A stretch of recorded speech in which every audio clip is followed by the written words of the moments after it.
Setelah nonton SLANK, badanku agak lemes nih. Mungkin karena kecapean kali ya. Jadi hari ketiga aku stay di hotel seharian. Siang ini adalah hari terakhir VWD. Kita tetap gas ke venue Vespa World Days untuk lihat Vespa Museum. Hey guys, so yesterday was a little bit of a write-off.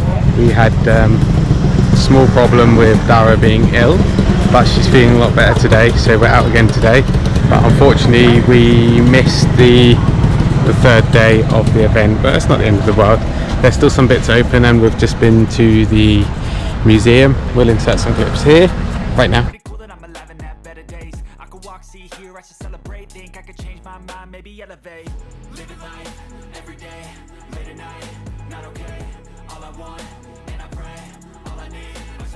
And we're now going to go see what else is happening where the event was. So yeah, we're going to see what's going on.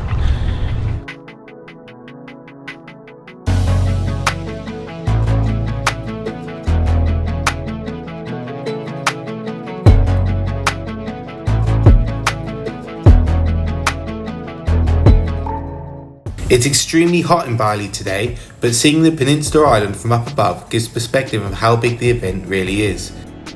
We went back to the hotel early today because Dara's still not feeling well. I've left Dara in the hotel room because she's not feeling well. She's insisted that I come out with Cotta and Leah. So yeah, I'm out of them.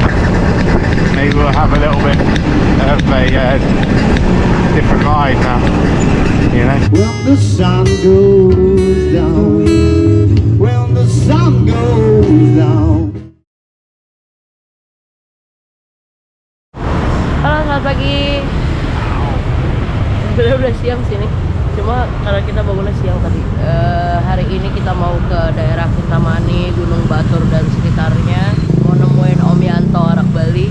Kita mau ke sana, tapi sebelumnya kita mau makan dulu di bubur ayam.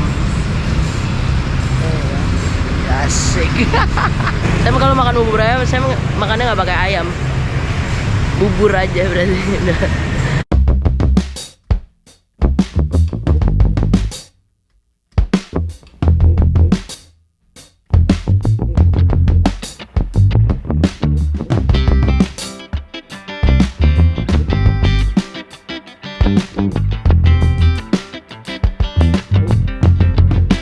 Perjalanan dari Denpasar ke Kintamani memakan waktu sekitar 2 jam.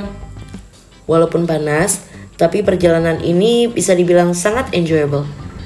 Kondisi jalan yang mulus, serta kelok-kelok di perbukitan membuat perjalanan ini semakin menyenangkan. Sesampainya di Kintamani, kita disuguhi dengan udara sejuk dan juga pemandangan Gunung Batur dan danaunya yang sangat memanjakan mata.